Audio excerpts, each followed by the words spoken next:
A very good evening to you all, and thank you very much for joining us here on Rwanda Television News. We hope you had yourselves a very productive Thursday. Now here's a sneak peek at our edition tonight.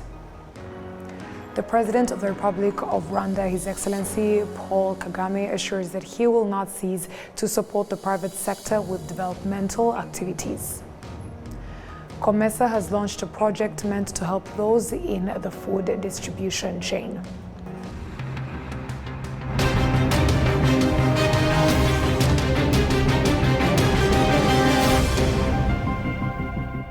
Once again, we're glad to have your company tonight, coming to you straight from the heart of Africa, Kigali, and my name is Martina Abera.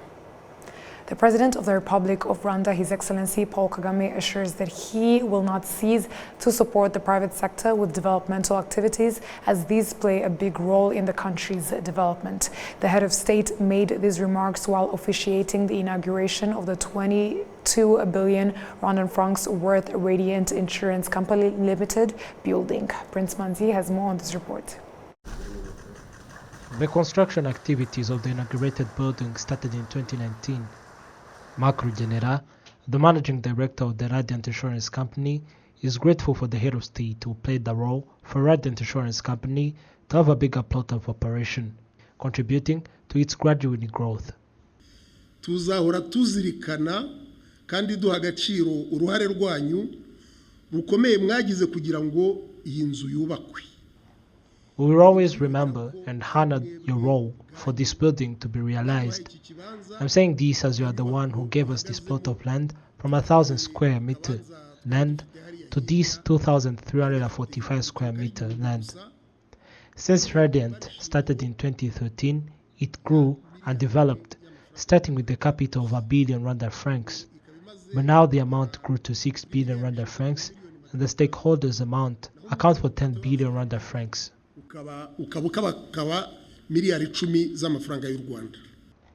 President Paul Kagame, who officiated the inauguration of Radiant Insurance Company building, applauds the company's investment and emphasizes that such buildings should be found in Kigali and elsewhere. The head of state reiterates that it is the responsibility of the government to support private sector activities with a promising investment.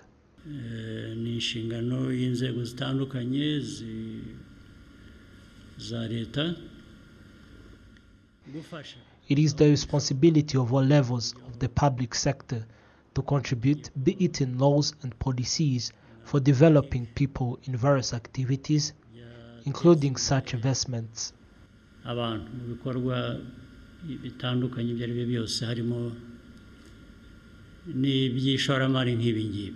The head of state also emphasizes that when he criticizes what it is not going well in both public and private sectors, the aim is to remind those concerned to be responsible. From here, President Kagame requested the authorities responsible for solving problems in the insurance sector, especially reforms on the law governing this sector.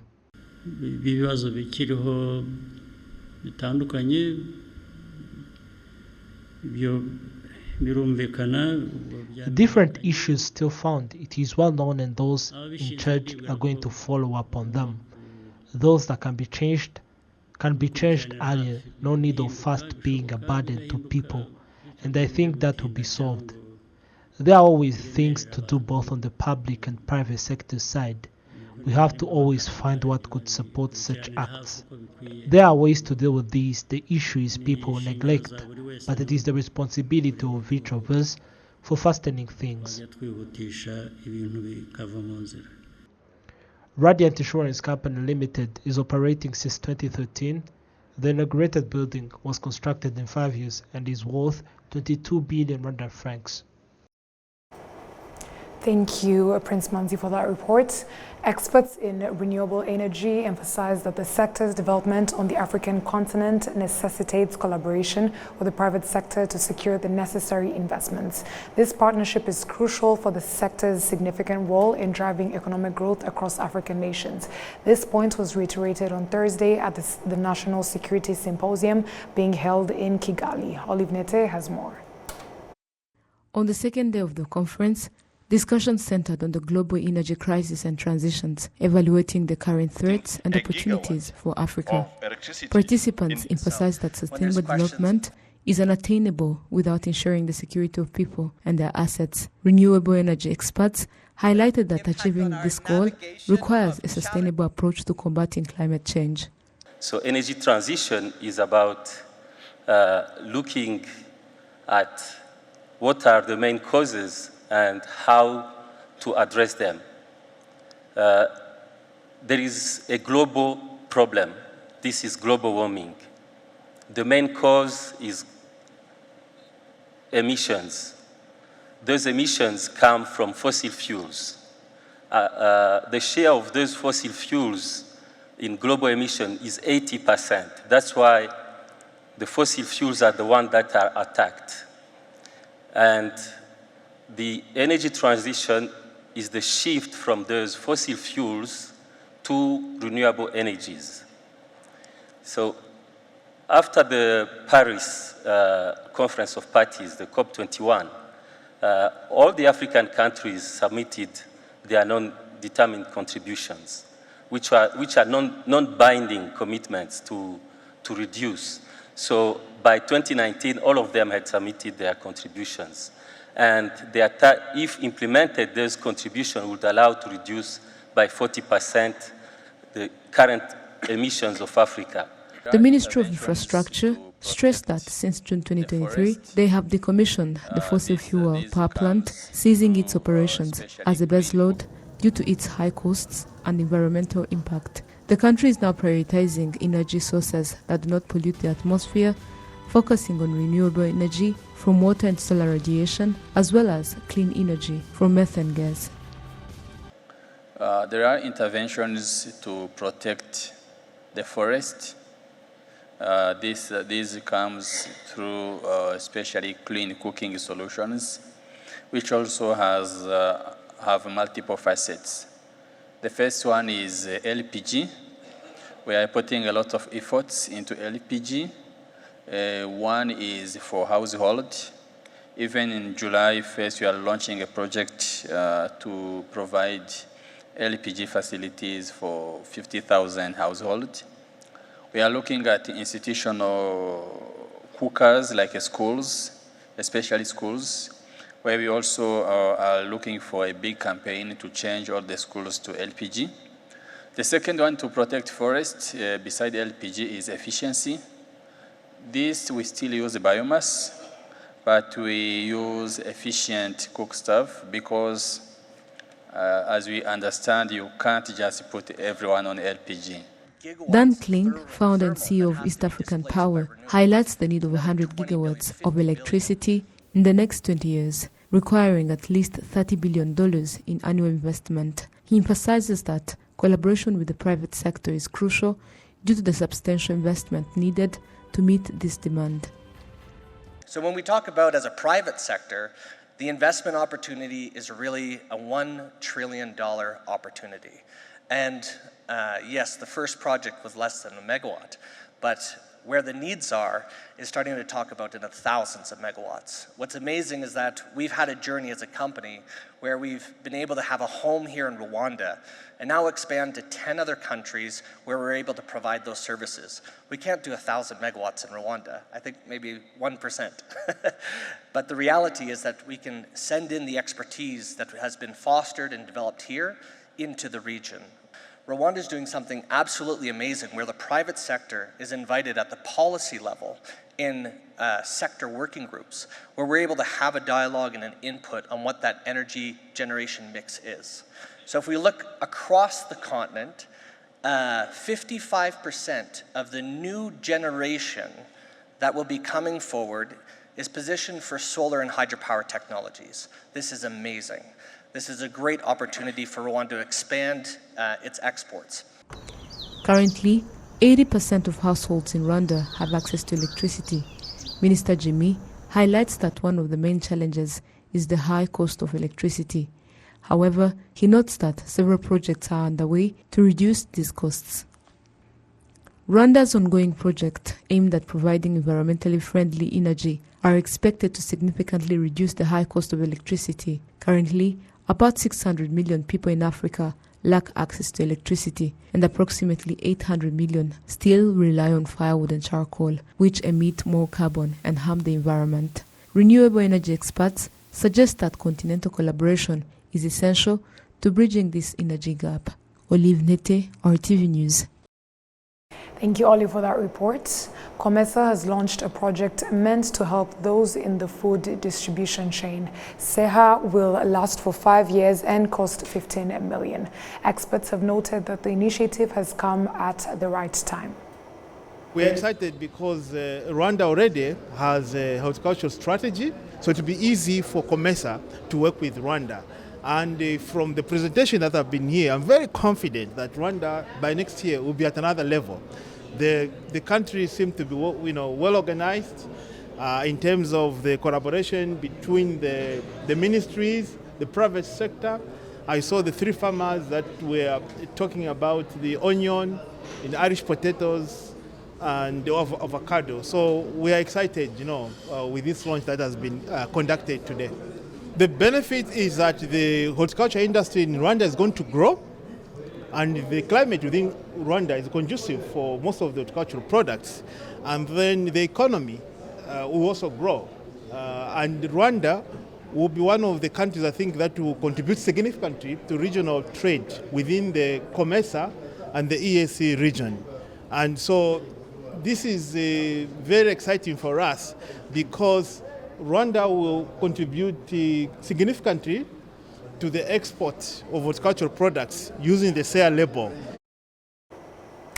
The benefits have also been acknowledged by officials in the Ministry of Trade and Industry.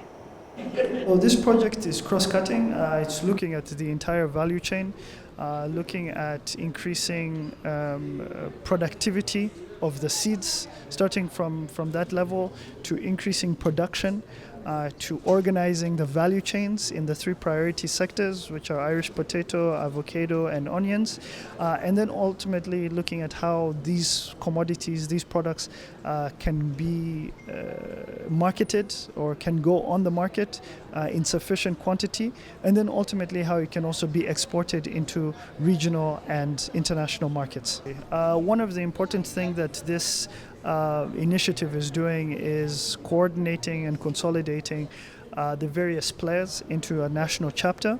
That national chapter will coordinate internally, private sector, public sector, development partners, so that we can have one platform to exchange on opportunities, on challenges, address them in a coordinated manner. But also importantly, and this is the unique aspect of this project, it's how we also coordinate at a regional level. Because it's a COMESA and EAC project, it also brings together countries within the region to ensure that we can continue to learn from each other through peer experiences, but also harmonize on different standards, harmonize on different regulations, and ensure that we can continue to also trade through regional value chains.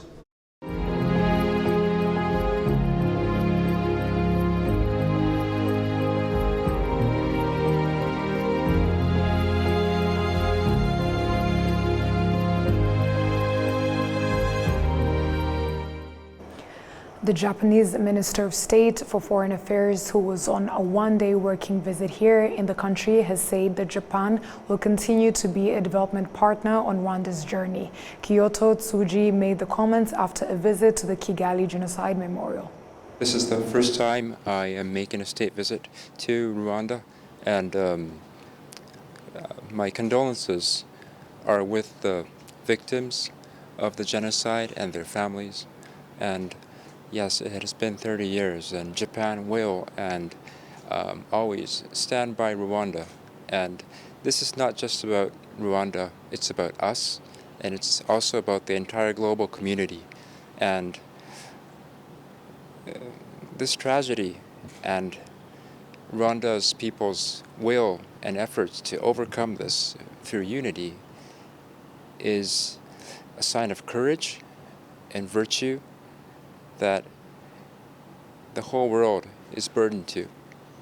And Japan has been contributing through peacekeeping efforts and overseas development to Rwanda, and I will bring what I saw and heard back to Japan and try to persuade people never to forget what has happened and always look with reality what the Rwandans are trying to do to create peace in the future.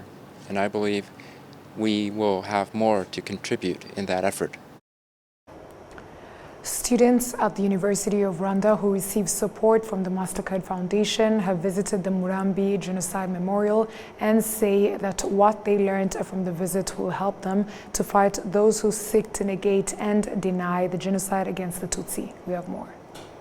At the Murambi Genocide Memorial site, the university students were given a guided tour of its different parts and paid their respects at the graves of the genocide victims buried there, and given an accurate account of what transpired in 1994. When it comes to the categories of genocide, we appear to be living in a period of denial, and even though as youths what happened is far older than we are, the evidence for it is present. As young people, we must fight that denial, because genocide is a serious occurrence that leaves hearts broken. That is the reason as youth we are obligated to counter such denial with irrefutable evidence. The young men and women were urged to visit more memorial sites and learn of the unique history they hold. It was good of you today to take the time to come here and learn the history this memorial holds, because it is one of 4 that is now part of the UNESCO World Heritage list. I want you to visit the remaining 3 if you haven't. Gisozi, Nyamata and Visesero. Each holds its unique history of what transpired, and as young people, you must learn these things so that we can continue building a country that is united and free of genocide. The university students also inaugurated a house they built for one Marie Claire Nyiramanzi in Ngoma sector, Huye district of the southern province. Officials at the Kigali Genocide Memorial have noted that with more young people visiting such facilities, it gives confidence that they will be better equipped to deal with those that negate and deny the genocide against the Tutsi. Increasing number of visitors have been coming to Rwanda, with April 2023 seeing 19,413 from within the country, and the same period this year recording 20,042 individuals, while foreigners were 3,405 last year and are now 6,087. What I've seen is really touching, to be honest, particularly seeing how children, women were murdered is heartbreaking. And that's why from the bottom of my heart, I think it's something which should never happen to any human at all. Rwanda is showing a miracle. It is a miracle and a lesson to learn. Maybe for other countries also, they can see that something which can happen in Rwanda, it can happen anywhere.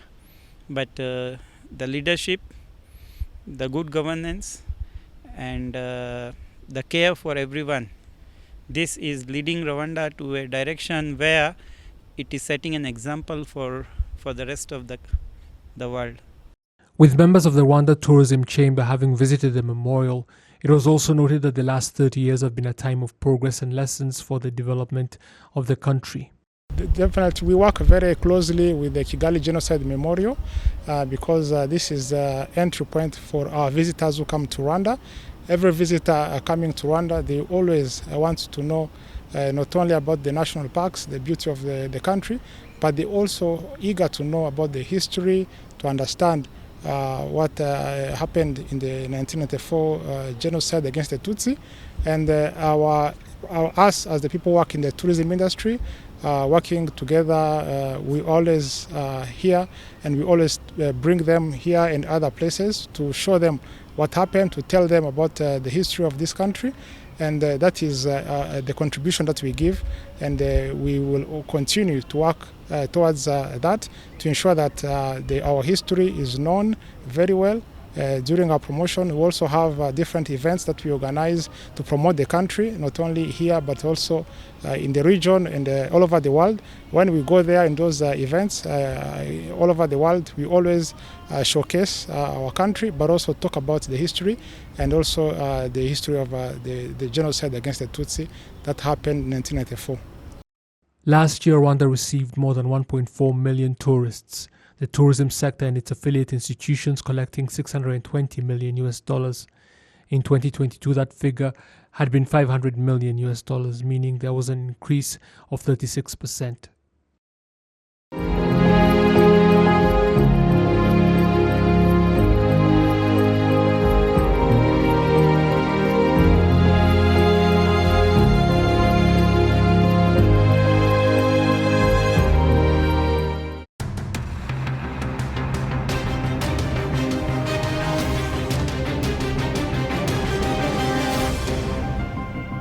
And on that note, on behalf of the news production team as well as the technical team, would like to thank you very much for sticking with us on RTV News.